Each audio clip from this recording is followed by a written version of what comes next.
A warm welcome. I extend a warm welcome to all of you, and we are ready to start with this seminar for economics tutors for grades 11 and 12 to Guru Q and their team for making this happen, especially the young team which came to assist me with all the computer aided work.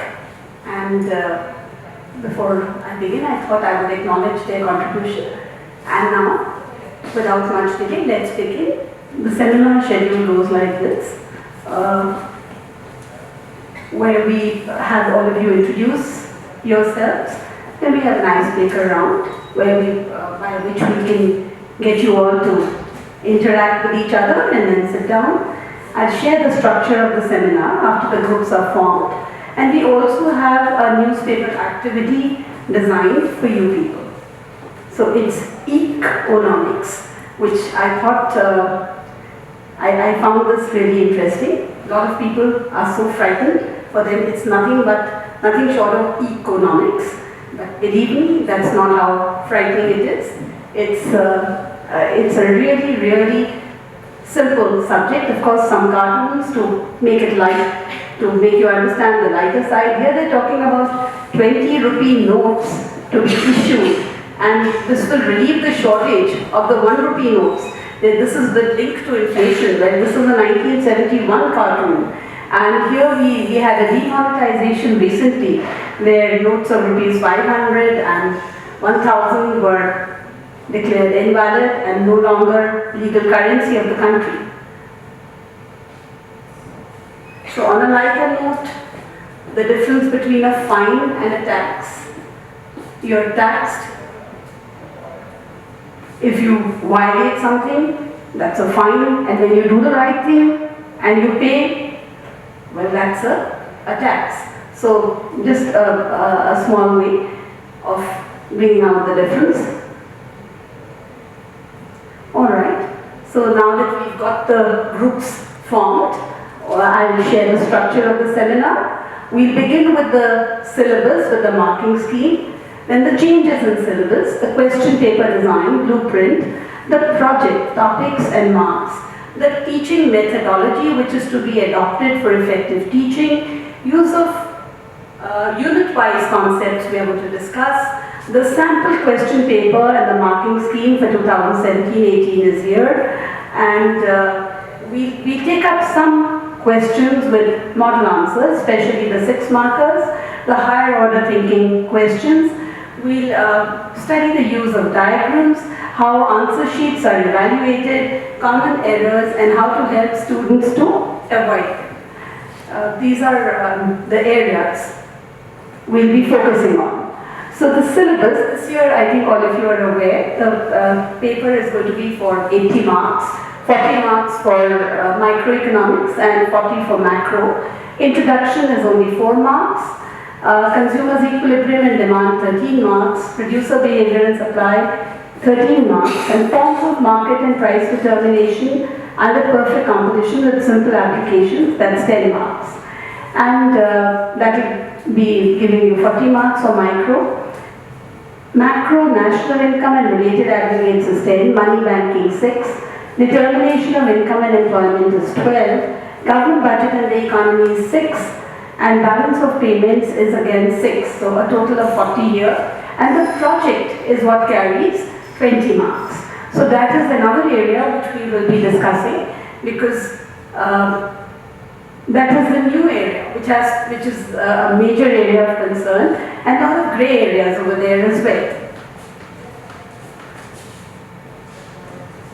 I think I could take up some this is details of the syllabus, which I made slides. Changes in syllabus, I'll share with you once again. Although I think it's very, very clearly, everybody knows, consumers equilibrium and demand. There's no change in weightage of marks and periods allotted for each unit. The marks have been reduced for government budget and the economy, marks have been reduced for national income, marks have been reduced even for balance of payments, because those marks have obviously been reallocated to the project work. And if the project is really taken up seriously by the students, then it does require a lot of inputs. However, since I'm addressing a gathering of tutors, I know that you will have to really work and help children prepare their projects. So we will take it up in considerable detail on what is expected and how the project has to be done. Guidelines for the project work we'll be taking up. Alright. The project is for 20 marks. The relevance of the topic is 2 marks. The knowledge is for 4 marks. Presentation techniques is for 3 marks. And your Viva is for 8 marks. Now Viva is where you have to really put the thrust. And I think the best way to cover your marks for the Viva is that your project should contain the questions which the external examiner is going to be asking you.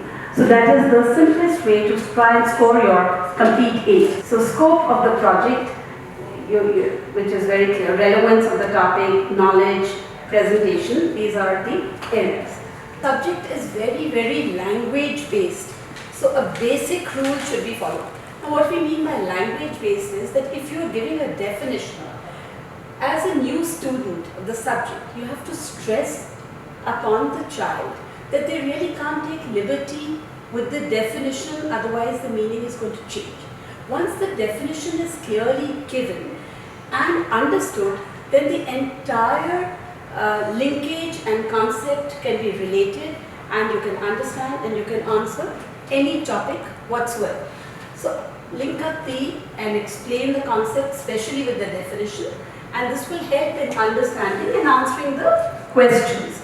So this is one area. Unit 1 is 4 marks, the definition of economics. I think these are very clear to everybody. What is an economy? Difference between micro and macroeconomics. What are the economic problems? Why they arise? Now what the area of concern over here is changes in the PPC. What will it bring about? So I feel that once you have the definition of the PPC clear, it's the locus of the various combinations of the two goods that can be produced in an economy with fixed resources, assuming full and efficient utilization of these resources. So if the definition is clear, then you already know what the PPC is all about and you already know what the assumptions are going to be. It's the locus of combinations, which means the points on the curve, and the definition says of the two goods which can be produced, what is the assumption? We are producing only 2 goods. What is the second assumption? Given resources, assuming that you are at full employment, assuming that resources are fully and efficiently utilized. So on the basis, we can draw a schedule and a diagram. These are the combinations listed here. We've taken 2 goods. This is the famous example by Paul Samuelson, where he talks about guns and butter, and guns to represent military goods, butter to represent civilian goods, and then we have the MRT. So what is MRT has to be clearly understood. MRT is nothing but the marginal rate of transformation. So what is the assumption? That goods can be transformed from the production of one good into the production of another good. If they were not transferable or transformable, then you would not have anything called a rate of transformation. So here we are talking about one combination, which is a very Hitler-like state, where all the resources are into guns, you have zero butter. And obviously, what is MRT? MRT is what you have to give up, the amount of a good which has to be sacrificed to get a unit increase of the other good. MRT is always a ratio.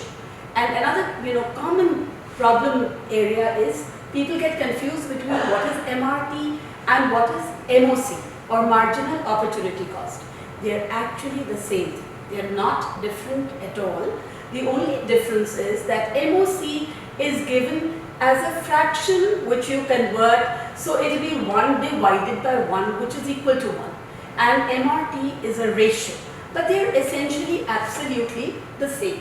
So marginal opportunity cost or opportunity cost is the cost of getting one thing in terms of what you are giving. What is the opportunity you have to forego? That is what we mean by the term opportunity cost. What we mean by the term marginal opportunity cost is at the margin to get a unit increase, what is it that you have to give up? Alright? So in this case, well, people the minute they get a taste of butter, they say let's get some butter. How much guns are we going to use? They get one butter. To get 1 unit of butter, they have to give up only 1 unit of guns. But the minute they got that butter and they wanted more butter, then they have to give up 2 units of guns. Why is it that they are giving up increasing amounts? First it was 2, then first was 1, then 2, then 3, then 4, and then 5. And the other extreme that you got is 0 of guns and all of butter. So why do you think an increasing marginal rate of transformation is appearing? It is because resources are not equally efficient in all their resources. So if resources had been equally efficient in all their resources, MRT would have been constant. Alright, if MRT was constant, then your PPC would appear as a straight line. But because resources are not equally efficient, the PPC is concave to the origin. So it is showing every time, supposing we are taking these as our units 1, 2, 3, 4 and 5, then 0 and 15, then 1 and 14, 2 and 9, or 2 and 12, 3 and 9, 4 and 5 and 5 and 0. So your vertical distance is going up each time, right? Which is showing you that the rate of transformation, the marginal rate of transformation is an increasing one. This concept of marginal will be used forever. Whether we talk of product, whether we talk of cost, whether we talk of revenue, this is one concept you have to be really, really very, very clear with. Whether it's, so that therefore I took up at the initial stage, I thought I'd take it up in detail. Now, what often baffles teachers and tutors and students is shifts in the PPC. When is it that the PPC will shift? So we go back to the definition, and the definition is actually saying it all for us. It's the locus which can be produced with fixed resources, assuming full and efficient utilization. So if your resources change, the PPC will change. If there's a tsunami and it comes and destroys part of your resources, alright?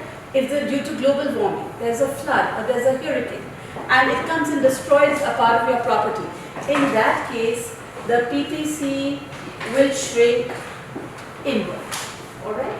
If there's an improvement in technology, they're talking about using tidal wave energy, and they're talking about, in India, I think the largest source waiting to be tapped is wind energy. We've really got plenty. We are on the brink even now of using solar energy, but I don't think it's been harnessed or tapped fully. But if you were to, if technology was to make it possible for you to tap more resources, or due to technology improvement, your PPC can shift outward. And again, related questions, that if there is a Swachh Bharat movement, what will happen to the PPC? Alright? Now this is a little debatable, but you have to give the expected politically correct answer that Swachh Bharat, you will assume, is going to be a success. Alright? And when Swachh Bharat is a success, then you have to assume that there will be better health, better sanitation, longevity, better productivity, and therefore your PPC will shift outward and upward to the right. So that is what is to be expected. Now again, so any questions on this? Any doubts on the PPC? Then there are always some doubts about can you have a new PPC which is intersecting an old PPC? Alright? So can you have, does a PPC shift necessarily have to be a parallel shift? Could it change the slope of the PPC too. Of course, the slope is changing at every point, but could it be a non-parallel shift? Yes, it could. It could be a non-parallel shift if the resource, if your technology has deteriorated for good Y and it's improved for good X. It is possible, all right? Maybe because of global warming, your land is not able to produce as much rice, but is now suddenly producing more wheat. So you have a change. Maybe wheat production is now more and rice production is now less. So you could have a change like this as well, all right? So this, what I'm trying to get back is that once the definition is clear, once the concept is clear, so after that the application becomes very, very easy. What do we mean by locus? We mean all points on the piece. These are the various combinations. You have A, B, C, you've got A, B, C, D, E, F, these are combinations. You could also have some intermediate combinations in between, infinitely, because it's all combinations on the PPC would be the locus. So that is how we are talking about it. I think we've adequately covered it. If they ask you to develop a PPC assuming that your rate of transformation remains constant, in which case the slope of the PPC is going to be constant, all right? Otherwise, we say that the rate of transformation is increasing, diminishing or constant for a normal PPC. It's an increasing rate of transformation, all right? If by some assumption we assume that it's a decreasing rate of transformation, then it would be, your PPC would be convex. Very, very unlikely situation. However, all the same, as an academic exercise, it could very well be considered. The problems on the PPC, positive versus normative economics, micro versus macroeconomics, what is an economy, what is a central problem, why does it arise, give two features, even those could be coming in parts, alright? So this is we move on to unit 2. This unit, I feel, creates a lot of confusion. Yes? I just have one doubt. Yes. When we are primarily teaching PPC and central problems unit, then there is expectation at times from school that we are explaining a particular central problem. So we sum it up maybe by giving a little bit about guiding principle to conclude. Now, is it necessary, because that is, I believe, not in the course, to substantiate it with how PPC solves a particular problem or something like that? I feel that you have to be equipped to do that as well. So it should figure it into your teaching model, because it's not really difficult to factor it in.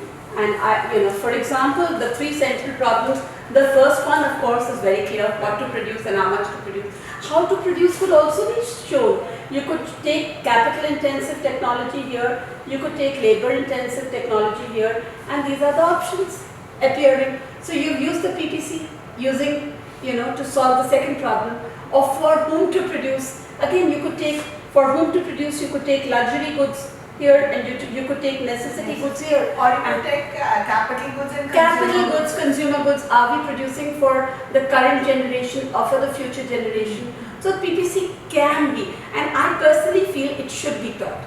That extension should be included, because you can't really trust the board. PPC is in syllabus. It could be very well be, And another favorite of mine is, I often, when somebody says, should we do this or should we not? And I think my economics training gets me there. I say, well, what is the opportunity cost? If you don't want to do this, what else would you be doing?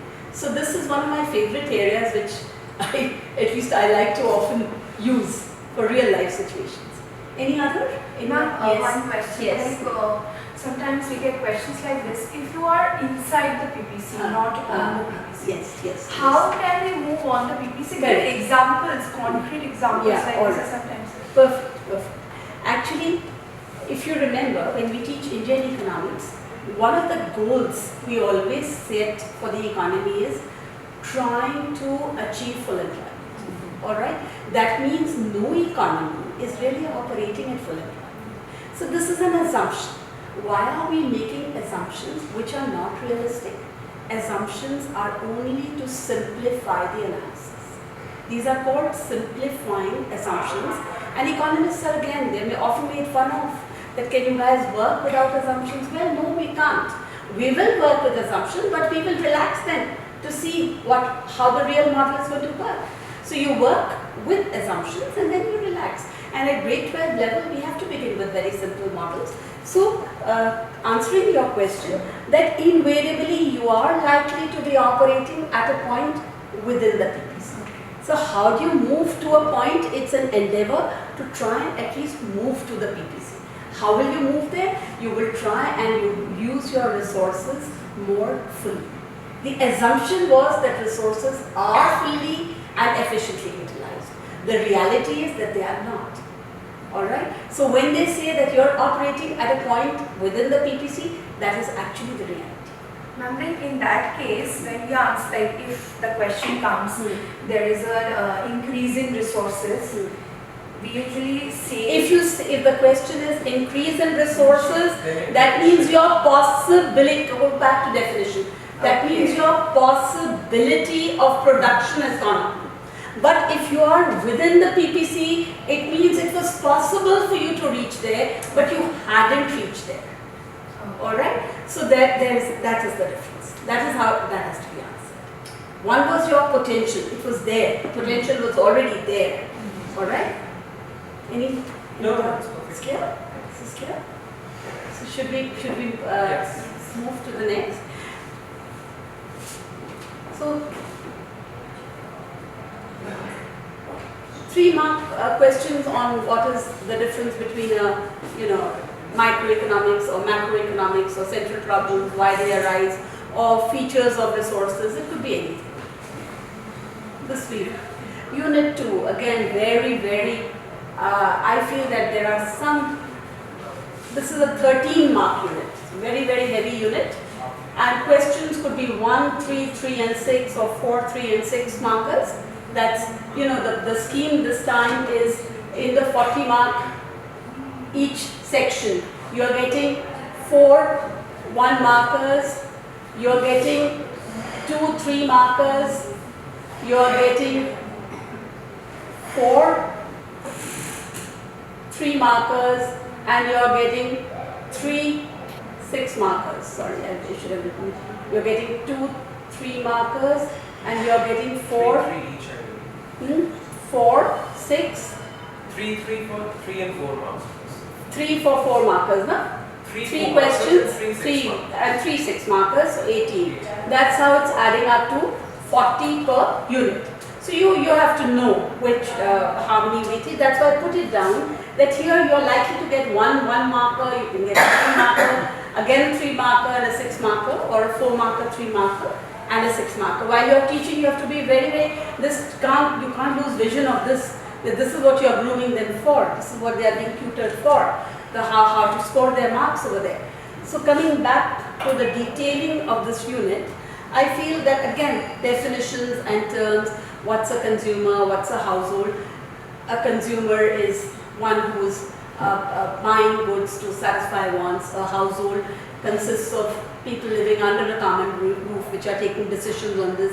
What is utility? It is the satisfaction that you are deriving. What is a util?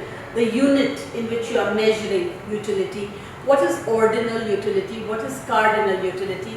Ordinal is when you can rank preferences. Cardinal is when you can measure your utility. Then law of diminishing marginal utility, on which basis we are going to carry the entire argument. Then relationships between total utility and marginal utility, how we derive one from the other. I don't think these are areas of concern till now. These are clear. Schedules and diagrams, are they clear? I feel that this is not really the only area here which I think requires special teaching and mention over here is when the minute the students are answering a 6-mark question on consumers' equilibrium and they are answering with reference to a single commodity, I feel that the problem is that most children lose sight of the fact they have to give the second condition also. They give one condition and forget the second condition, and it costs them heavily in terms of marks. Alright? So this is another area where you have to really be careful. So second order condition, which becomes the sufficient condition. You have a necessary condition, you have a sufficient condition. So the necessary condition, so consumers equilibrium, what is equilibrium? I think everybody knows. Equilibrium is a situation where the consumer is at rest, he doesn't really want to move from there, he's maximized his satisfactions. Now when will he maximize his satisfactions? He'll maximize them when he equates price of the good X with marginal utility of the good X. Alright? And the second condition, this much everybody understands, they remember to put it down. The second condition is the one which most people forget to include. And the second condition becomes the most important condition, that for the next unit after equilibrium, their satisfaction must go down. That means the price of X must be more than the marginal utility of X for the next unit. This is really the important part which people miss out. What would happen if price was smaller? Again, you are taking it in terms of it. Everything is like a, like a tarazu game. You are balancing it out. As long as you are getting more than what you are paying, you want it. Alright? If the satisfaction or marginal utility is greater than the price, you want it. The minute it changes, you don't want it. So when are you going to be in equilibrium?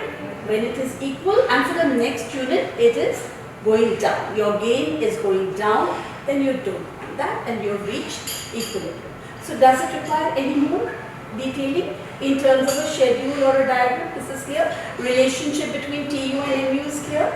Can MU ever increase?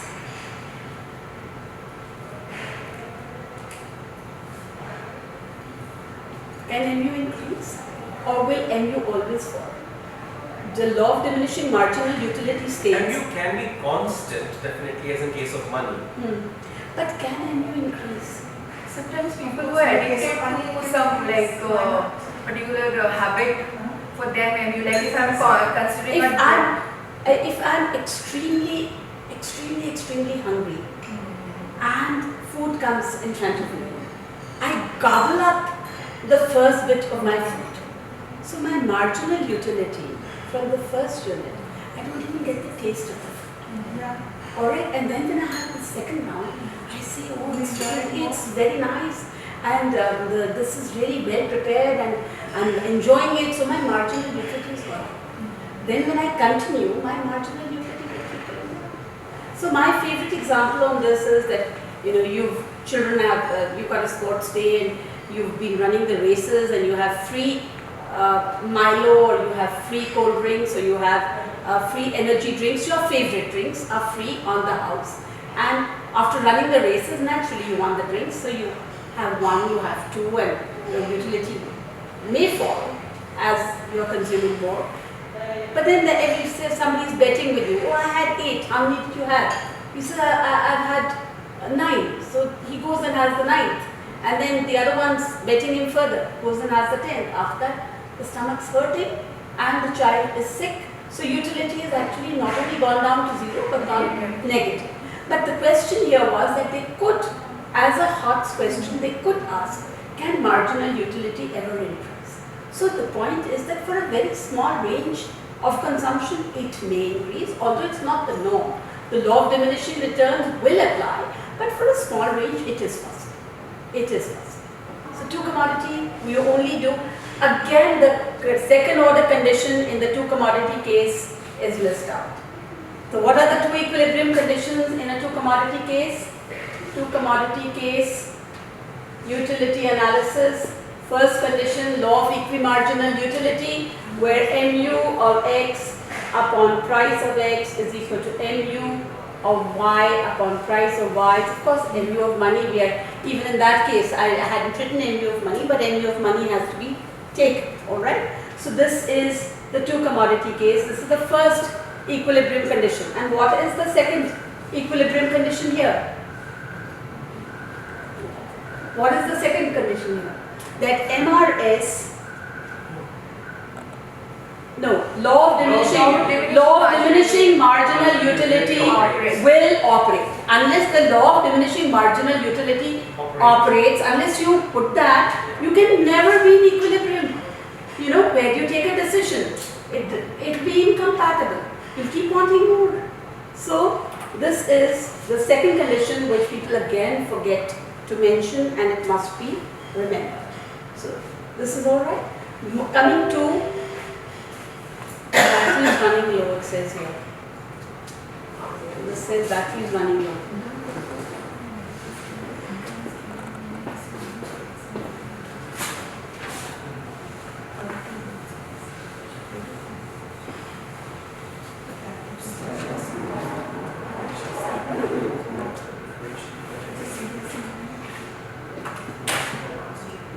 Alright, I think we can manage without the battery and the presentations also.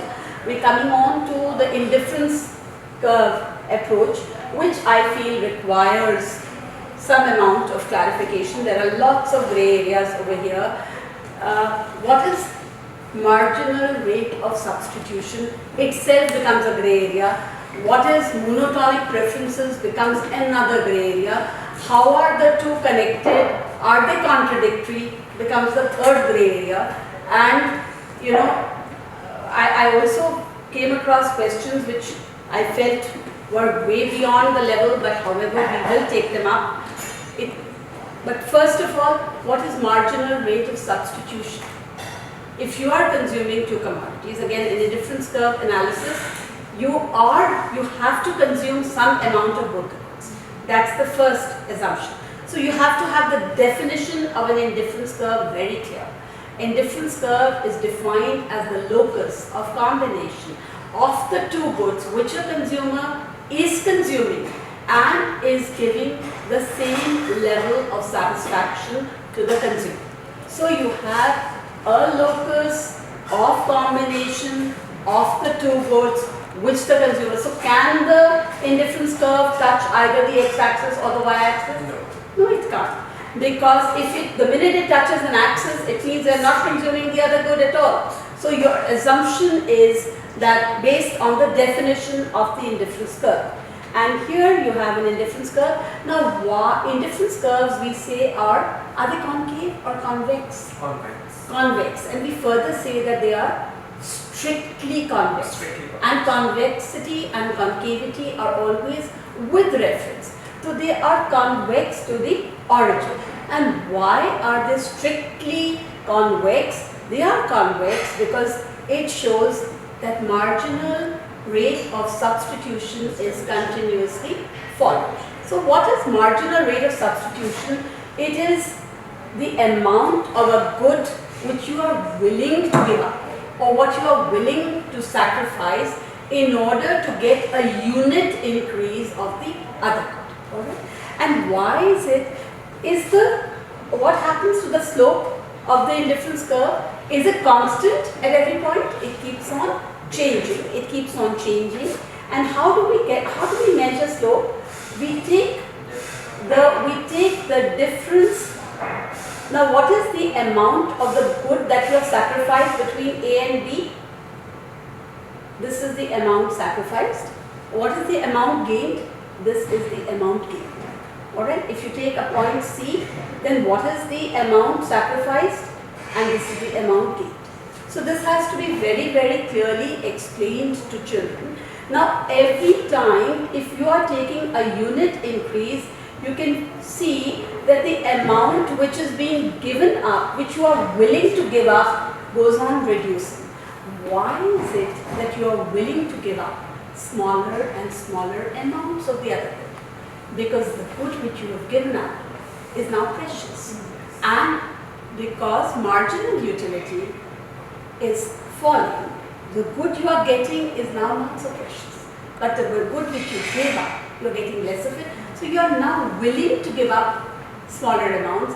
It is nothing but based on the law of diminishing marginal utility. 100% based on the law of diminishing marginal utility, your MRS is continuously falling. Now, again, to get into an equilibrium, you have to equate the budget line. What is a budget line? Any other property of the indifference curve? Should we sort out the indifference curve first? What is monotonic preferences? Like utility is an increasing function of Utility consumption. is an increasing function of consumption, which means that a higher indifference curve offers you a higher level of satisfaction. Is it in any way contradicting the marginal rate of substitution rate? Because there we say that as you consume more, you're willing to give up less. Here we are saying that as you consume more, your satisfaction level is going up. Is it contradicting by any chance? And there we are on a particular IC. Yeah. We are on one IC and here we are on another IC, alright? We are on another indifference curve altogether. And can one indifference curve, can any, on an indifference map, any point on an indifference map can be occupied only by one indifference curve. Alright, what does it mean?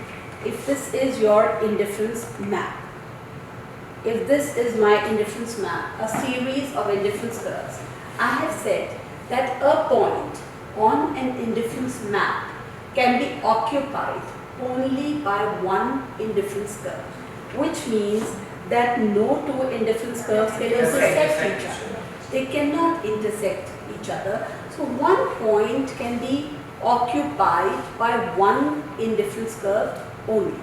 Why two indifference curves cannot intersect each other? I think all of us here understand that. Do I need to get into that? No, everybody understands that. A higher indifference curve offers a higher utility, a higher level of satisfaction. That is clear to everybody? Alright. So we've got, what is a budget line? Budget line shows you that with the money income and the prices of the two goods, how much can a consumer buy?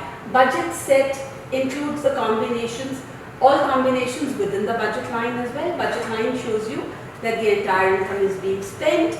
And what about the slope of the budget line? How about the slope of the budget line? How do you get the slope of the budget line? MRE, which is constant. MRE, which is constant, which is price of X upon price of Y. Ratio of prices of Ratio of prices of the two goods.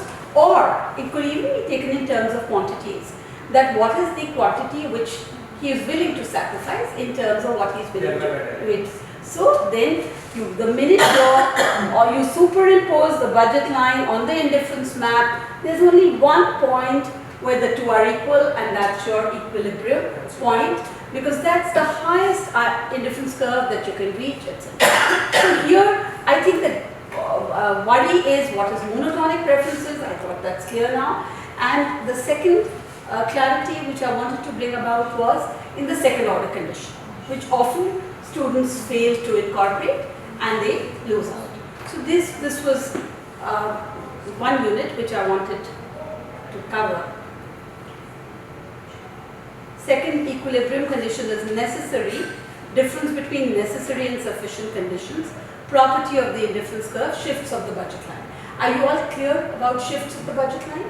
Any doubts over there? Any clarifications? So we can move to demand, definition, determinants, schedule, etc. You know, again, coming back to my favorite, that the minute you've got your definition in order, the rest of it falls into place. So, yes. Just a very small bit, so going back to the shifts in budget line concept. You know, when we draw a budget line AB, touching both the x's, and we say that the price of good X falls, and the budget line actually only on x-axis moves rightwards. So there are inhibitions about it. I will clarify. We are free to use the word it shifts rightwards on x-axis, or we just have to use the word it rotates outwards. I personally feel that shifts includes the rotational shifts. Yeah. Rotational shift is a more technical way of putting it. A shift is a wider way of putting it. So if you write shift, you're very well in the ambit of correctness. But if you want to be more focused, then you can say it's a rotational shift. So both are correct. But if the board is pinning you down on a rotational shift, you'll have to use that term. So the child will have to be acquainted clearly with that term. Yes, the child will have to be acquainted. very, very clearly with what is and this year's sample paper has a question on calculate the slope of the budget line. Again, a very simple question, but they have made a point of answering it with a negative sign. Alright? Now again, the board periodically plays these duties on us that unless you are putting in that negative sign, we are going to deduct a mark. And remember, we are all tutoring our kids to score a full 100. So that you have to be very careful with that aspect as well. Another aspect which is, they've said grade the elasticities in ascending order. Have you had a look at this year's sample paper? Alright. So this year's sample paper puts one question on grade the elasticities in ascending order. All elasticities are given with a negative sign. Alright. But when the minute we have to interpret or grade them, what do we have to do? We have to ignore the negative sign. So that's, again, I think the changes, there were some changes in syllabus here which I have to really spell out. Your geometric method is deleted. Your total expenditure method is deleted. That's not going to be tested. I should have, when we began with this unit, it was there on the slide. I can go back and show you. Unit 2 is what we did. Unit 2. 13 marks. Questions should be definitely. Oh, you've not got it. Alright. Anyway, I'm letting you know that the sections deleted from here are geometric method and total outlay or expenditure method. Unfortunately, some schools and tutors are continuing to teach, but there is really no need to burden your students. It's a clear directive from the board and you don't need to teach this at all. So here again, two commodity case there. Again, the board paper has got a question, the sample paper. And again, don't go very highly by the sample paper. You know, all of us, we think that the board has taken out a sample paper and the main paper is going to be based on the sample paper. When they are making the main paper, they don't even look at the sample paper. Nobody is looking at the sample paper at that time. So yes, sample paper can be regarded as a practice paper and that's it. Don't give it more significance than that. Alright? So, expected questions will be one MCQ, you can have a definition question, you can have a 3 or a 4 mark numerical elasticity, and you can have a 6 mark question on any of the 3 equilibriums or on the properties of the indifference curve, or you could have it on shifts of budget line and indifference curve. I was sharing with you that I came across this question which perplexed me a bit, but it said that a consumer is in equilibrium. And the government has imposed direct taxes and the consumer has a preference for good X over good Y. They wanted you to trace the outcome. So I personally felt that it was because they had edited out, you are expected to answer. They said take good Y on Y-axis and take good on X-axis. Now obviously the consumer is in equilibrium, you have a budget line and the consumer is in equilibrium. You are in equilibrium over here, you are on IC1. Now if there is a direct tax, then what will happen to the budget line? Budget line will shift. Now they further put a rider that the consumer has a preference for good X over good Y. That means income has fallen, but with the falling income, he wants more of Y and he wants less of X. Alright? So, you will have to show a new budget line like this, you'll have to show a new equilibrium, and the new equilibrium will have to be at a lower indifference curve, and it will have to show that the quantity of good Y goes up and the quantity of good X goes down. And earlier this was the quantity of good Y and this was the quantity of good X. Now they are expecting a lot of coverage and we don't normally use the budget line to incorporate preferences. Budget line is shown as a very objective. However, I dealt with this question, alright? So I thought I would share it. Another question, this year's sample paper has got again a little vague.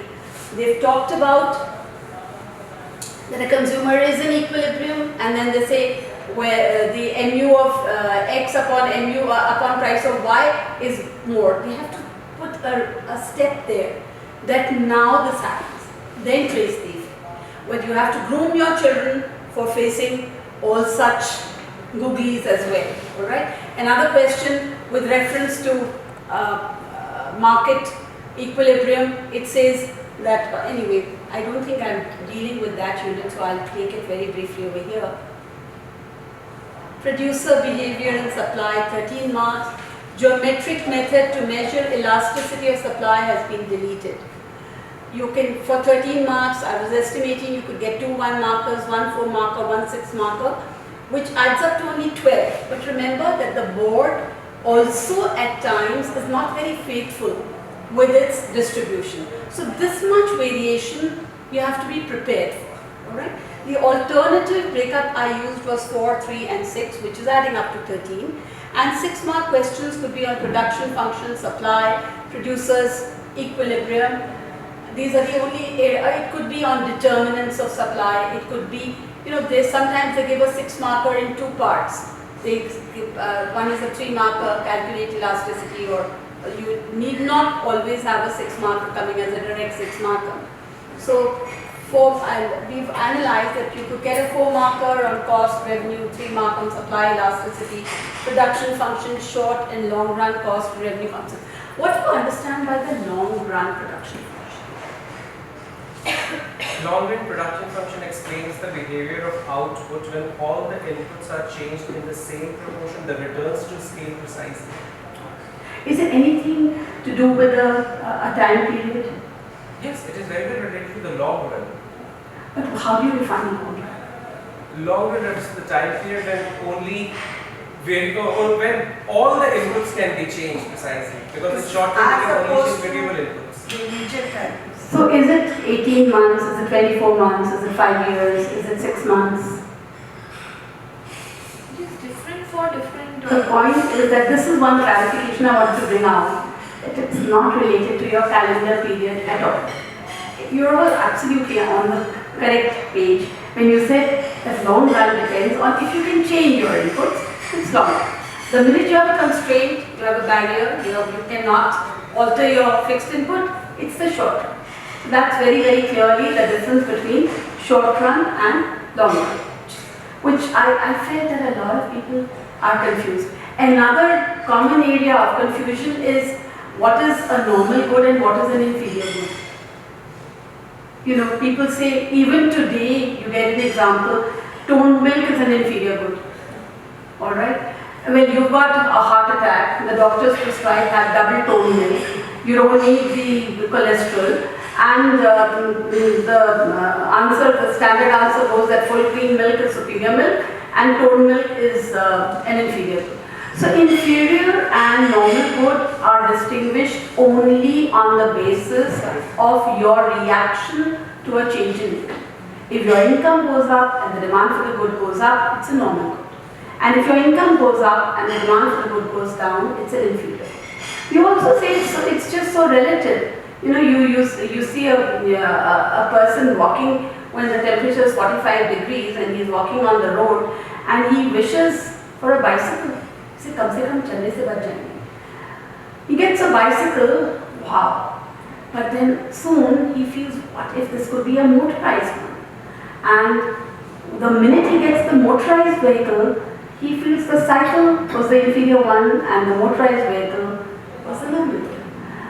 Now when he's got the motorized one, he still feels the heat and the cold. He feels, what if it could be a four-wheeler? At least I would be more safe and I wouldn't be hit by the vagaries of nature. So the two-wheeler motorized vehicle became inferior and the car became the normal good. So it's just so relative and we can't really say what is a normal good. There is no standard definition. The definition for normal and inferior good is clearly in terms of your reaction. Right? So that also has to be understood. But if they are telling you, if the question paper is telling you that the income of the consumer goes up and the good in question is a normal good, how will demand change? Then you have to say that demand will go up. Right? Then you have to know clearly that a movement will be triggered only by a change in the price, whereas a shift in the demand curve, those I think are clear areas. I don't think that requires my inputs over here. Do we explain it in terms of income effect and substitution? No, no, not at all. That's not in syllabus at all. No. That is part of revealed preference analysis, and it is not to be taught at the class 12 level. There was a time when we used to teach it, but no longer. I think you have to be very, very in sync with the syllabus, because you cannot get questions and you cannot burden your children into doing things which they are not required to do. That it used to be the whole NCR Yes, center. yes, correct. No longer part of the syllabus. Alright, equilibrium conditions are in terms of the MR and MC approach only. Here again, the commonest problem is that once again children remember to put in only one equilibrium condition. When is the consumer maximizing profit? It equates MR with MC. And they forget the second order condition that for the next unit produced, MC will be greater than MR. Alright? Also, there are some teachers who are expecting children to go the extra mile, that why if MR is more than MC, why will he not stop production? Logic is clear. As long as he can add more to revenue than to cost, he will choose to produce. If he adds more to cost and to revenue, he chooses not to produce.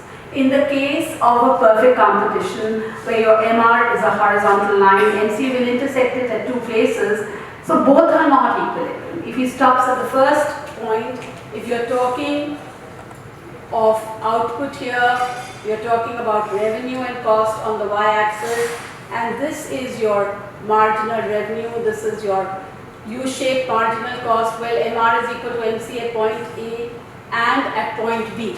Now obviously if he stops at A, he is going to lose all this potential area of profit. He was adding more to revenue than he was to cost. So he will continue to produce till point B. Only then is he going to be in equilibrium. So what is the second order condition? That MC has to be greater than MR for the next unit. Here MC was equal to MR, but MR was greater than MC. So obviously this is not the equilibrium point, this is the equilibrium point. Again, the relevance and importance of the second order condition coming in. Very, very important. Alright? Alright. Identification of the phases is clear. You have units of the variable factor, it's not factor, and you've got factors. What is the assumption we are making about the variable input? Any assumption? If you're talking about law variable proportions, then are we making any assumption of how do we define the law variable proportions? Like in terms of homogeneity? Yes, absolutely. You've absolutely answered the point I was looking for, that your variable input is a homogeneous unit. You know, sometimes people will say, well, the seventh Mali was the inefficient one, that's why the output went down. No, the assumption, we are making a simple assumption, all Malis were equally efficient, but there is a certain mix. On the fixed factor, only so many Malis could be working efficiently, and the minute you got more over there, you know, it go down. My favorite example on this is Bottom School, where I've spent a large part of my life. We have very beautiful school lawns. And I would often say, well, Malis are willing to work free as long as you can give them a paper saying that they worked in a school, because the school would win all prizes for the garden. So if they say they worked at such a school, they're going to get their job, next job, definitely. But will the garden in charge in school allow any number of Malis to come even if they are competent? Because the school garden size is limited. You cannot allow more than 15 Malis to work there. They'll come in the way of each other. One plants a seed, the other one goes and digs it up. So that's exactly what the law of variable proportions is all about. That your proportion between the fixed input and the variable input is varying, but there's only one combination which you're going to choose. So economics, coming back to the definition of economics, It's the study of decision-making behavior. So a producer has to take a decision on how many units he should be employing in order to get the best returns. Right? So, is this clear? The phases are very clear. You don't need to really talk about this. Revenue. All right. I'd really like you to attempt this question on the revenue.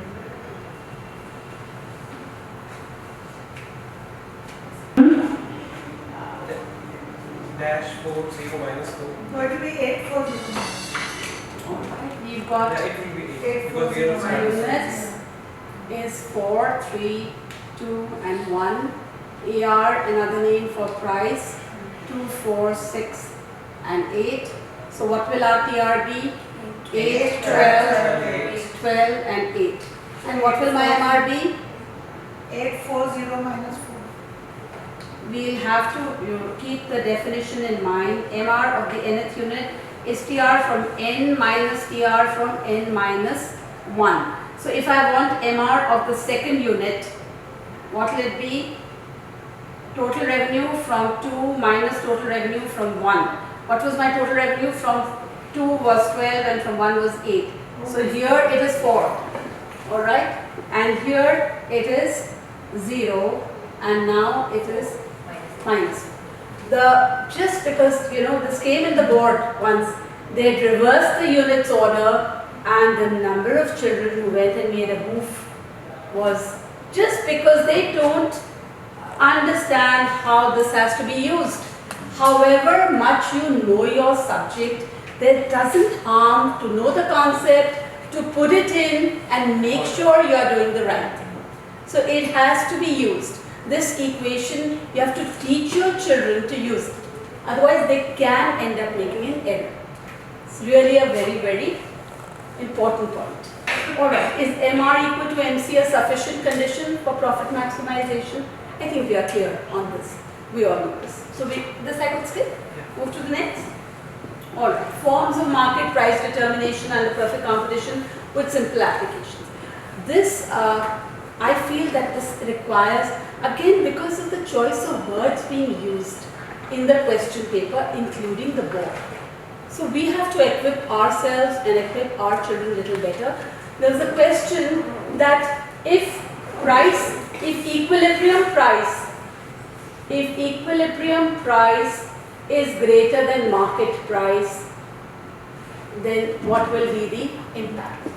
Now, this got me worried because to my way of thinking, I thought equilibrium price is market price. Because what are market forces? Forces of demand and forces of supply. And when they interact, you get equilibrium price. So equilibrium price is actually the same as market price. The question should be worded more clearly. It should clearly be worded as if equilibrium price is greater than the prevailing market price. Alright? So if it is greater than the prevailing market price, the word prevailing is missing and the meaning changes.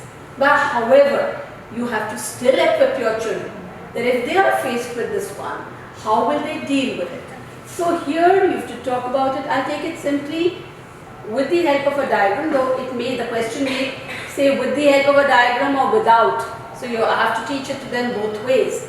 If where demand is equal to supply is the equilibrium and they are saying it's greater than market price, that means this is the market price. This is the market price. If this is the market price, what does it imply? At this price, there is an excess demand. There is an excess demand. Because we are assuming that we are teaching this only under perfect competition. The assumption of perfect competition is large number of buyers and sellers, free entry and exit. So the minute there is excess demand, these buyers will be competing with each other in order to sell their goods. Alright?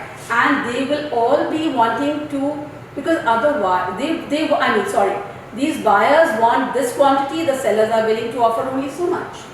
So they all fight with each other कि हमको सबको मिल जाए कम दाम पर इतना सामान ही नहीं है. The market is not willing to offer them more than this, but because they want so much, they say all right, we'll offer a higher price, but at a higher price we'll want a little less.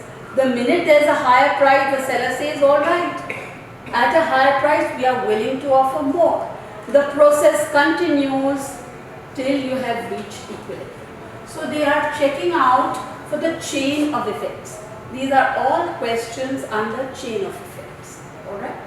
So you have to be very clear. Children often confuse with this and they talk about shifts. Yeah. Alright? So their answers are slashed and they're given a 0. Doesn't matter even if their argument is correct. Again, I would like to say that in order to teach your children to really score at the board, even when a diagram is not being asked for, ask them to do a rough, small diagram. It helps them to ask without wasting much time. Of course, if it says with the help of a diagram, they have to work especially hard at doing the diagram properly. You know, I mean, substantiating your point earlier, how even if the CBSE doesn't ask for the diagram, how you are expected to write down the... As a teacher of the subject, after so many years, even today, when I solve a question, I make the diagram. Alright? I make the diagram, understand, and only then I am able to solve. So I don't think that, I mean, these are, it's alright to say, well, if a diagram is not asked for, why are you making the diagram? You have to make a diagram in order to understand and answer. The bottom line is, well, don't waste time at drawing a perfect diagram. Take a freehand, rough diagram, and on that basis, continue answering your question. That is the only thing. Any other problem over here? Shifts in demand, shifts in supply.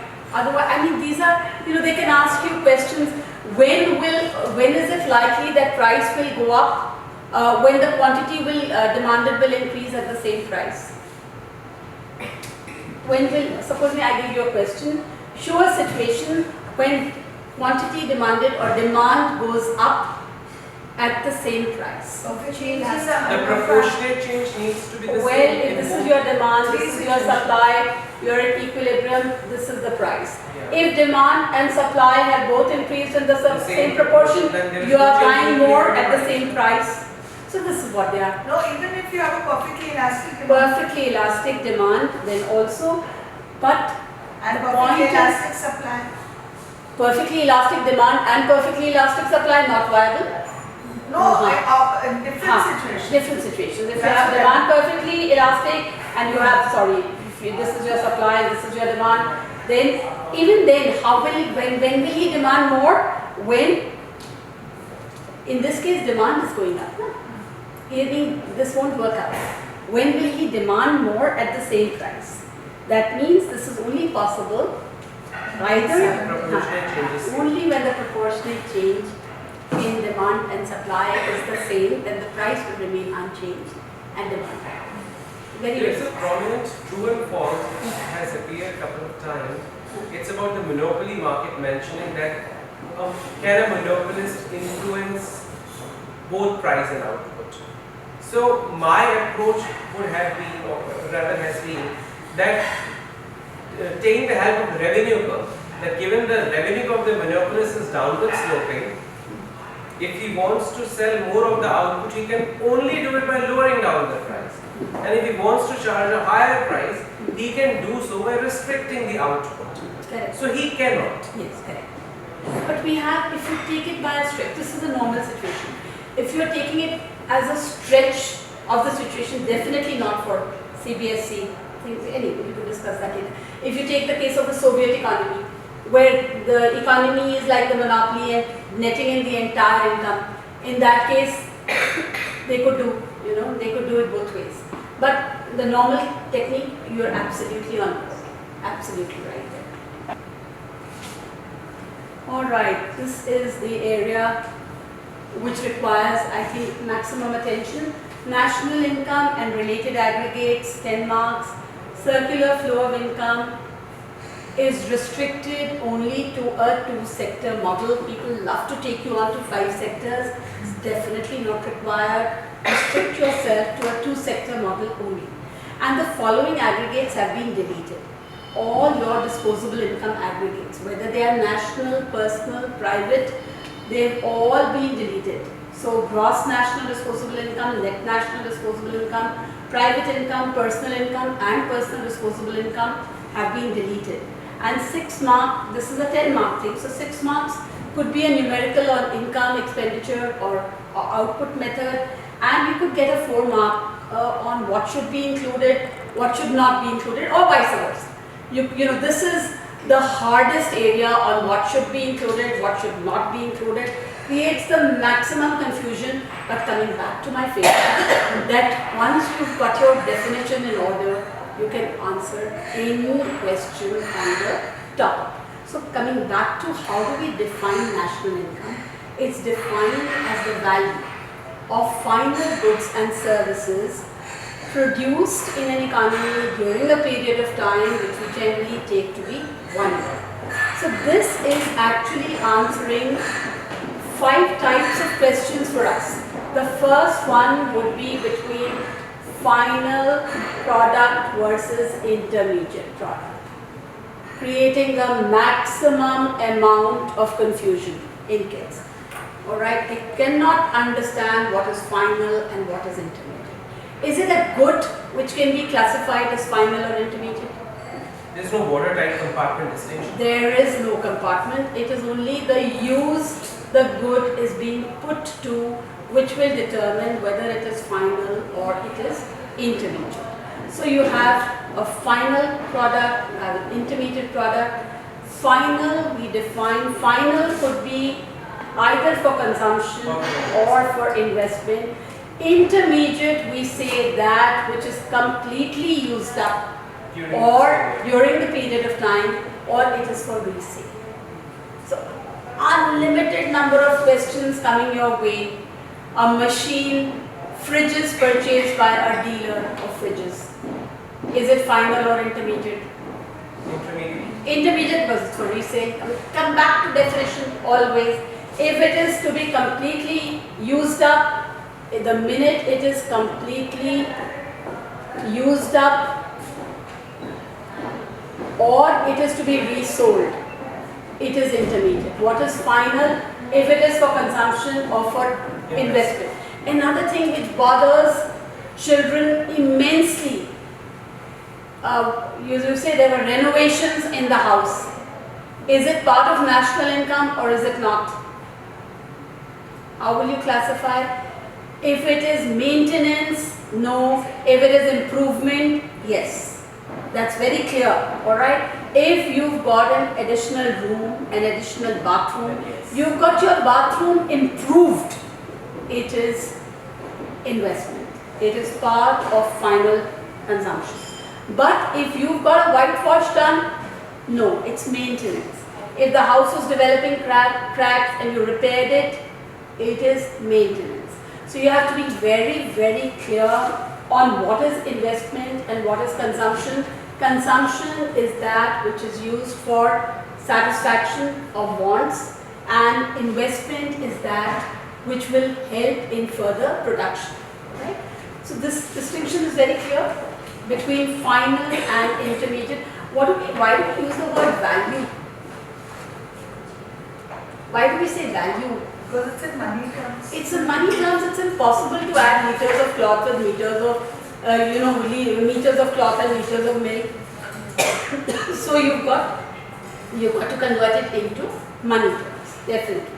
And only final goods. Why should we not include intermediate goods? Because it leads to double counting. It will lead to double counting. What is double counting? Counting of any Counting the value of a good more than once is double counting. Alright? So this is your definition of national income. What is a domestic territory? What is coming back to the definition, value for final goods and services. What is the significance of the word produced? Significance of the word produced. Is national income an earnings concept or can we include transfer payments? No, we can't. Cannot. So that's the relevance of the word produced in the definition. First, we have to be clear about the distinction between final and intermediate. We have to be clear between factor payments and transfer payments. I think you're all very clear already on factor payments and transfer payments. National income can include only factor payments. National income, there is no provision of including No transfer. unilateral transactions. Pardon me? No unilateral. No unilateral transactions at all. Here they put that question, I think, which created a lot of problems. Should corporate tax be included or should it not be? Ideally, it is a part of profit. Correct. So it should be. But Correct. since in case of taxes, there is no promise from the government It's a about the return. unilateral payment. So it's a unilateral transaction. So it's only to be used in order to arrive at profit and not to be used separately. But it created its due confusion the first time the question appeared. So now we have clarity that corporate tax, any unilateral transaction is not to be included. Alright? And of course you can link it up with welfare. That a lot of youngsters gave up their studies and started working. What will happen to GDP and welfare? GDP will go up, GDP will go to welfare. but welfare will go down because they've given up studies and in the welfare of the economy would go down. So they could be linking up topics like that. So this is your national income. Then you have to know the difference between domestic income and national income. So domestic territory concept is clear to everybody. Alright? Lot of grey areas. यहाँ पे बहुत confusion होता है. Salary paid by the Russian embassy to a Russian working in India. Is it part of India's national income?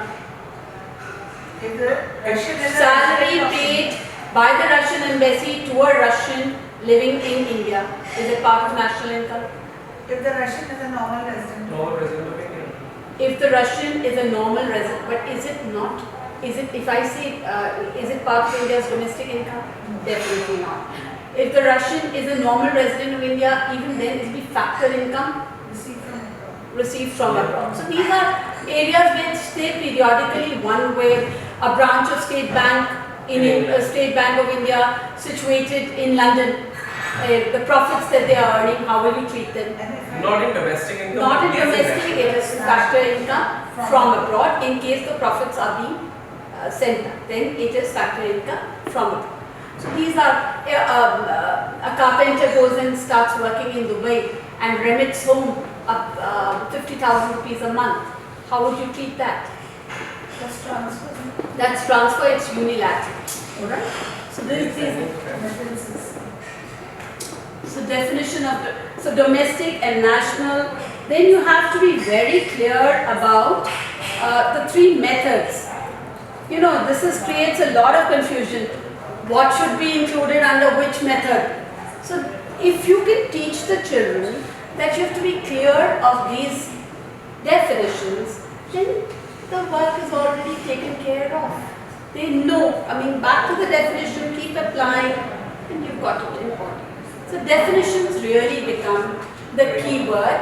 And again, as a beginner, all of us, for us it's a flow, But we have to remember that we were students of the subject and we've been teaching, so it comes as a smooth flow. But a child who's learning it for the first time has to memorize the definitions, has to reproduce them, has to understand them, has to learn then to understand the concept, only then the application will become possible. Alright, this is a favorite method which I really like to use, and I feel that if you were to incorporate this method for children to be answering the numerical questions, they won't go wrong. Especially supposing it's income method and expenditure method, what I advise my students to do is that under income method, you write the components before you even look at the question. You write your compensation of employees, you write your operating surplus, you write your mixed income of the self-employed. This side you write private final consumption expenditure, government final consumption expenditure, gross domestic capital formation and net exports. You first write it down and then write the totals too. Right here this is NDP, FC, this is GDP, NP, and how will we move it towards national income? I don't think that's a problem. To this you only add net factor income from abroad, and you've got NNPFC, which is the name for national income, and this side, if you subtract depreciation, Again, you have to tell the children कि कृष्ण जी के सारे नाम याद रखें. Whether it's consumption of fixed capital or depreciation allowance or capital consumption allowance, किस नाम से आ जाए आपको मालूम नहीं. So you have to know all the names, all right, for whatever term you are studying. This will give you NDP and NP. From this you subtract your net indirect taxes, you get NDP, FC, and you add your NAFIFA, and you got NNP at FC. So the minute the child makes this table and then looks at the question and slots in the answers, he is likely to not make an error, and a vertical totaling is always advisable. They are not likely to make errors. So this is one way I feel. Compensation of employees has got two components: wages and salaries in cash and in time, employers' contribution to social security schemes, operating surplus will be rent, interest, profit and royalty. Profit will have its three components: corporate tax, undistributed profits and dividend. So that's how I've got it there, fixed income, and that's how you are getting it. So the minute you've got this in this format, your work is kind of already done. Alright?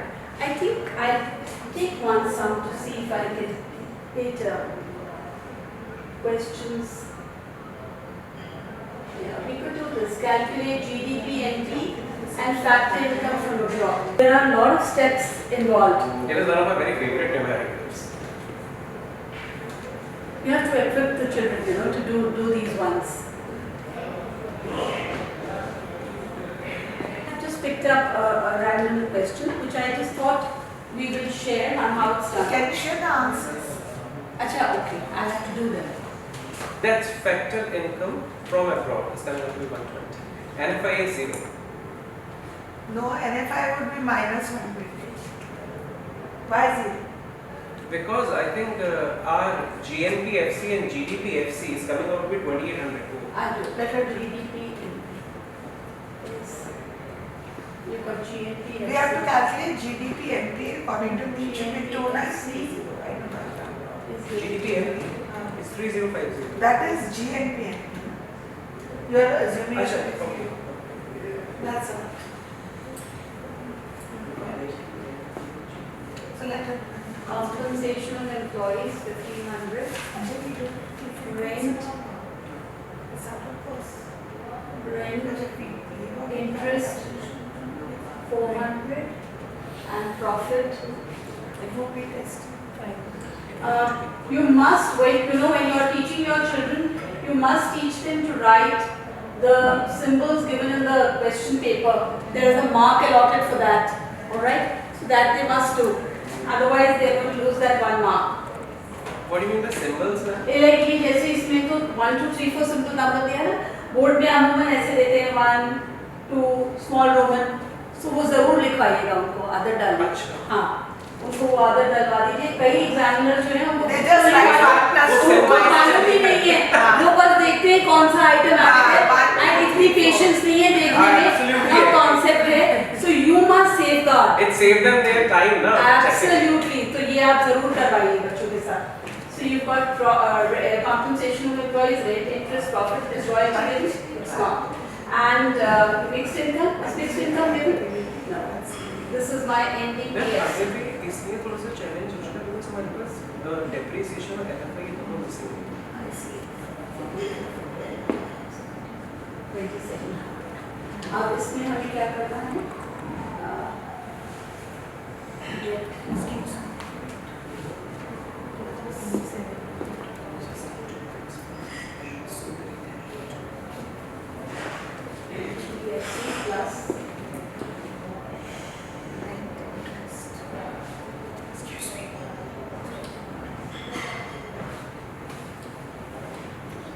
Depreciation given to us? No. Gross fixed capital formation is given. So Yeah. gross fixed capital Plus change in formation stock. plus change in stock Minus net domestic will be because how much gross fixed 100 is capital coming out formation here. is 750 This is my gross domestic capital formation, and net domestic capital formation is 650. So I get depreciation. As 100. Like, so my depreciation is 100. So I will use this value of 100 to add to NDPFC, Yes. and I will get GDPFC. So GDP plus depreciation.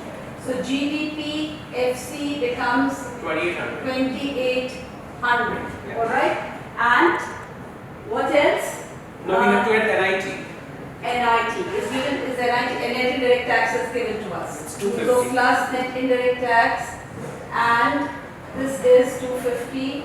So my GDP MP, and this is what they were 3050. asking for. 30. This is what they were asking for. 3050 is my GDP MP. First part of the question I've answered. Now GNP FC was given. From GNP FC, if I can subtract GDP FC, I get net factor income from abroad. Yes. Alright? So GDP FC is this is what I had got here, 2800. So from, it's zero. It's 0. It's zero. So 2800 minus 2800, which is GDP, GNP FC minus GDP FC, which is zero. That means net factor income from abroad is equal to 0. zero. Now we And split it as we have to get factor income from abroad. So the FIFA FIFA minus beta is equal to 0. equal to factor income from abroad minus factor income to abroad. So 0 is equal to, is what as they X given? minus 120. Factor income to abroad is not given. It is given now It's as 120. Factor income from abroad is not given. X minus 120. So X is 120. X is equal to 120. Yes. So that is your answer. It's not minus 120. It's 120. Is this clear? Yes. Okay. Over here was if you knew the three components of gross domestic capital formation. Which are the three concepts of gross domestic capital formation? Depreciation, change in stock, and net domestic fixed capital formation. And you also needed to know what had to be added to what in order to get something. Alright? So you have to know that depreciation plus change in stock, that doesn't get you anything, sorry. But depreciation plus C is gross domestic capital, gross domestic fixed capital formation. And if you take B plus C, what do you get? Change in stock plus net domestic fixed capital formation will give you net domestic capital formation. The word fixed will go up. So you have to understand. They've used a whole lot of concepts. For that reason I picked it up. Is this clear?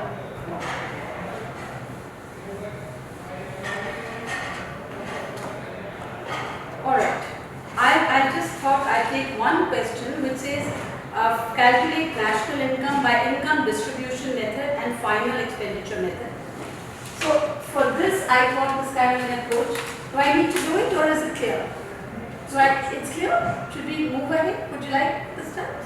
Just alright, I do. So we are taking income method here, we are taking expenditure method. Remember we write compensation of employees, operating surplus, mixed income of self-employed. What you have to remember is if you are not getting the whole component, then don't write it here. Take the sub-components here, write the total only in this line. Alright? Here it will be private final consumption expenditure, government final consumption expenditure, gross domestic capital formation, and net exports. And you have to remember that you are getting GDP NP here, and you are getting NDP FC here. And you only have to add the FIFA here. And you get NNP and FC. And minus depreciation, minus net indirect taxes, and plus the FIFA. And this will give you NNP and FC. Now the first item, I'll keep calling the items, you can slot it in. Net imports. Where will we put net imports? In place of net exports with a sign change. With a minus sign, I'll put it here. If net imports is given to you as minus 50. They give it to you as 50, but I had to change the sign because it is imports. Operating surplus 300, they give you the full value, I can put it here neatly. They haven't, you don't need the breakup. Net domestic capital formation. I've written here gross, they're giving me net, so I can simply change it to net, and the aggregate I will get will be net, and I do away with one over here. Alright? So net domestic capital formation was given as 400. That much you know, how to do that much already, not a problem. Compensation of employees is again given as a complete item, 700. Bonus, they have given 25. Do I need to add bonus now? If compensation is given, then I don't need to add the bonus. Private final consumption expenditure is given as 1320. Government final consumption expenditure is given as 100. Net factor income from abroad is given as 20, which I note on both sides. Net factor income from abroad is 20. Mixed income of the self-employed is given as 600. And net indirect tax is given as 170. Please see if it tallies. It should tally on both ends.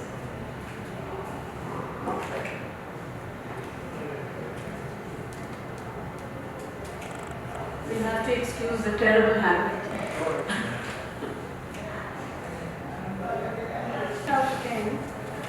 Net imports is 50, operating surplus 300, net domestic capital formation 400. It's operating surplus 300. 300 is the. Oh, I have given credit now. And then it's done. It's fine, tally. it's It's tally. tally. It's tally. What's the answer we're getting? 1600. 1600 on both sides. Yeah, Yeah. I wrote So, see, that's why I said excuse the terrible handwriting. This is, if they learn to answer in this format, NDPFC is 1600. so they are not going to make an error.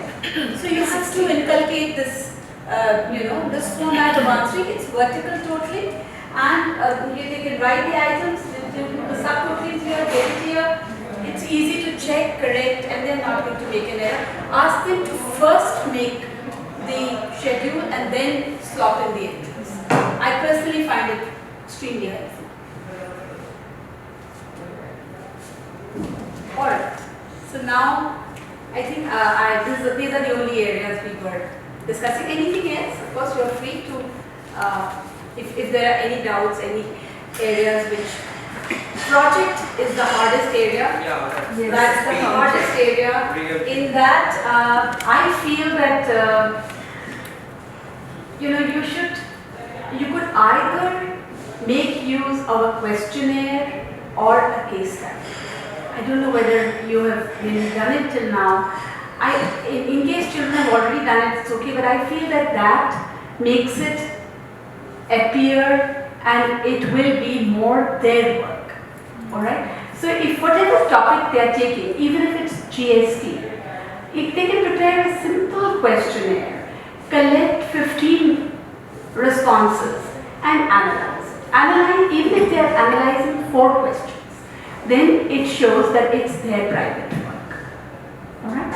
And also you have to guide your students that their Viva, which is carrying 8 marks, whoever is the external examiner will naturally be asking questions based on the project.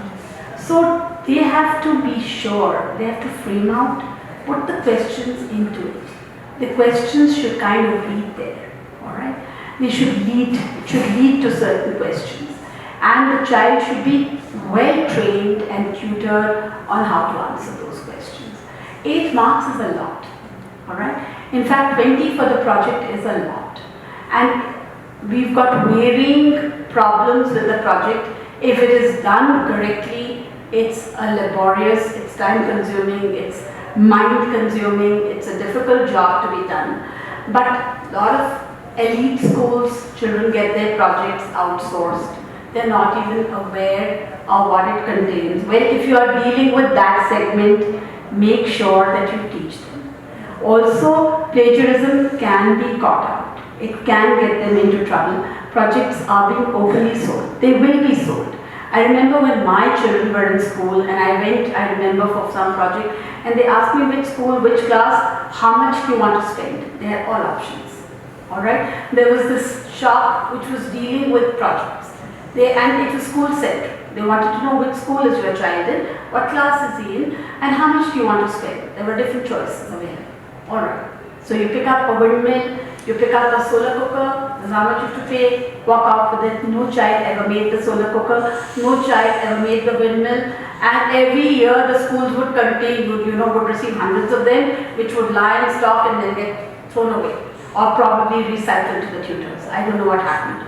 But, I remember for grade 11, just because we were 3 teachers teaching in the department, there were 3 children with an identical project printed out in different colors. They thought this is going to different teachers, it doesn't matter, it will never get caught. Only we sat together when we were doing the projects. And they were identical projects. So you have to kind of tell your children, prepare them to try and do an original piece. Because if the tutor is doing it, if it's being out, tutor is doing it, if you are doing it specifically for a child, then it's going to be different per child. But if they are being sold and bought in the market, then the same project will be sold to a few hundred kids. And the examiner would very well get clued on. It's going to cost you heavily in terms of marks. So that you have to really be prepared. Any other areas where? So I feel that a case study or a question. A questionnaire is the simplest way to try and make it the child's work. It's not really difficult to collect 15 responses, and the project must be handwritten and it should not be more than 30 to 35 pages. That's the guideline.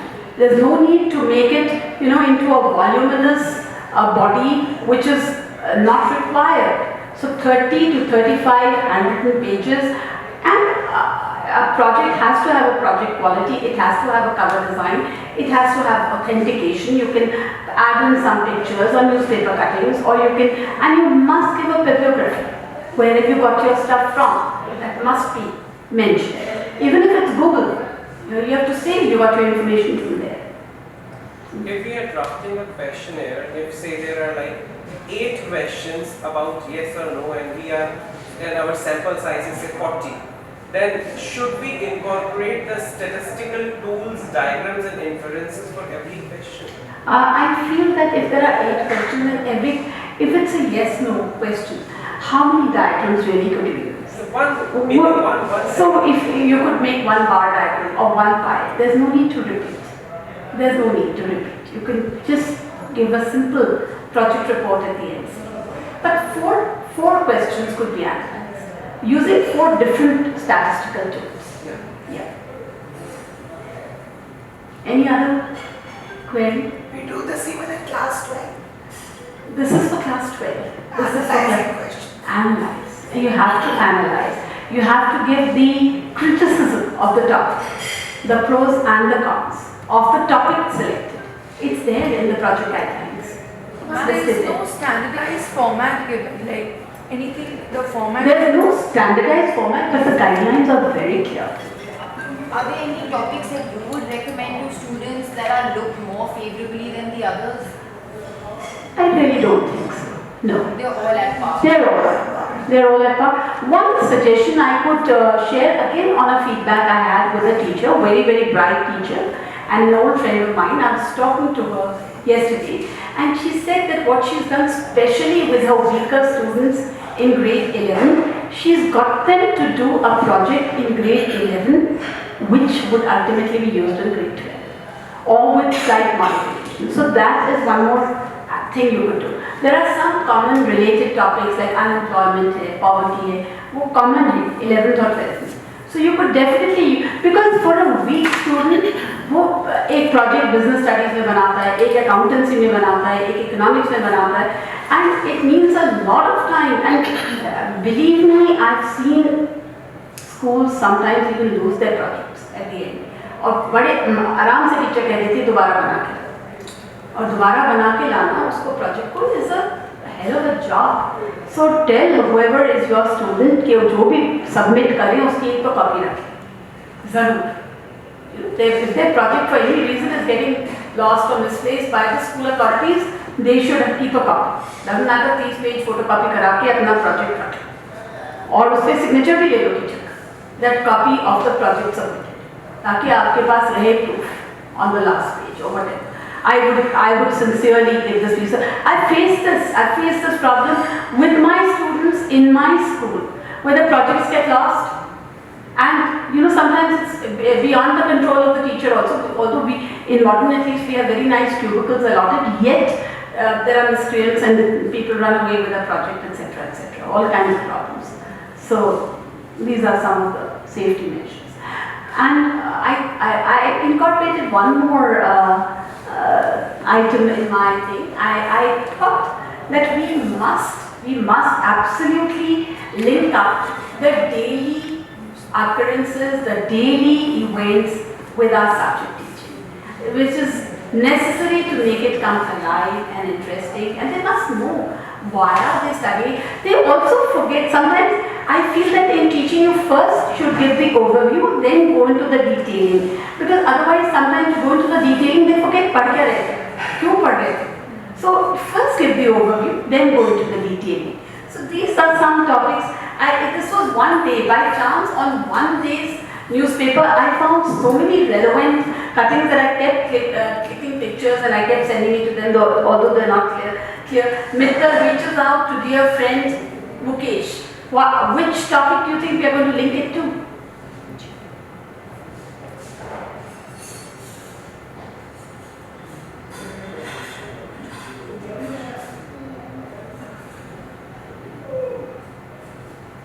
Micro or macro, is that what you're No, more specific. More specific.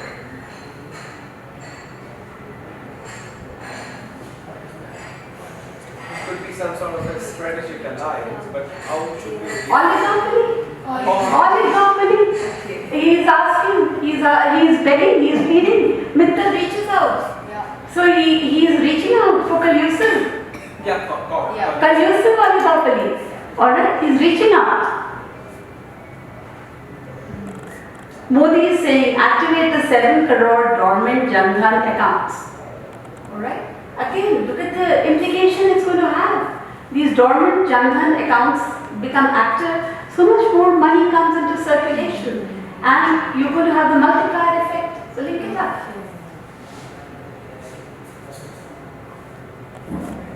Economy for students. You shouldn't have to pay parking outside your home. How would you? Which topic would you link this?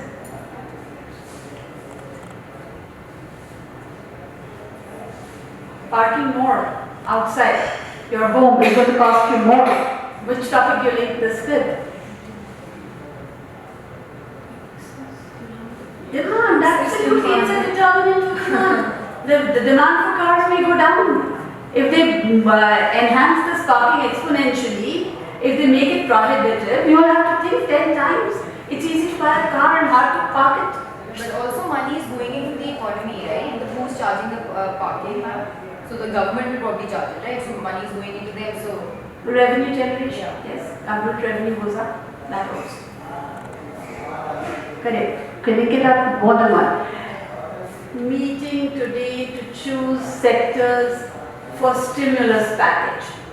So you have to give a stimulus. Now yesterday the ASSOCHAM met and they said there's an appeal to cut down the rates. Now obviously when would you want a rate cut? When you want to give a boost, you want to increase spending. And what is the reservation of the RBI in reducing spending, in reducing rates? They feel it may lead to inflationary pressure. They said we've had a good monsoon, we've had a good harvest, and now you do a rate cut. So these are, you have to link it up. Otherwise the subject will, it's a dead subject unless you have these linkages. So this linkage has to be developed. How evaporating water could power our homes in the future. They have coming up. Swachh Bharat, this is the favorite of the board ever since Modi has come into power. Swachh Bharat appears as a question, one of the favorites. One is the GST rollback. That was the front page Yeah. news headlines. That was one little activity which I planned out. If you could just pick up topics and see which topic they are related to.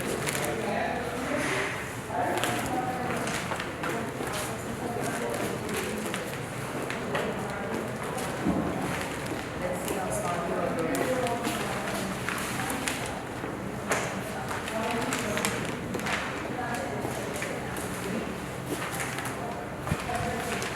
In fact, every little bit of the newspaper is connected to economics. Even one of my favorites is elasticity of demand. That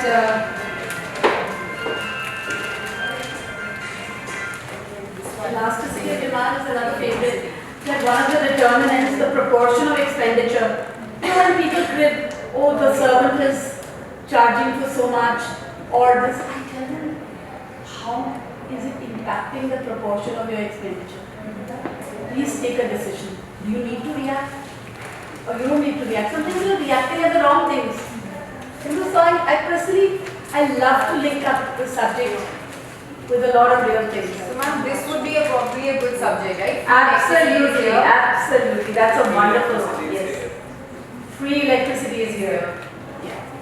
You can charge your banks, you can watch your television, you can do your computer and never run up a bill. I also got one. Tell me, Taj Express ride from Lux to local. Taj Express? Ride Ah. from luxury to local. Wow. Okay. That's generating revenue. That's generating revenue and bringing it within reach, and you get larger numbers. Yeah.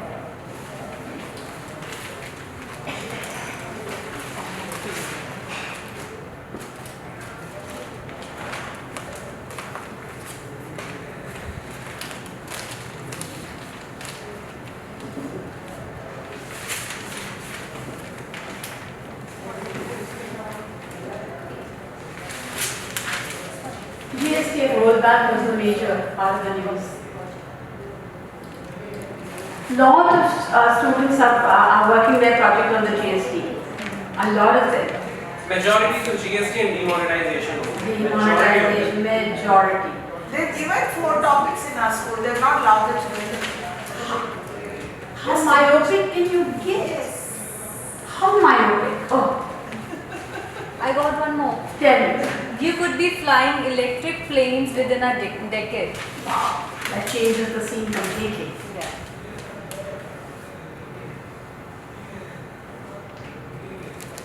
Ma'am, basically anything related to our economy will be related to economics.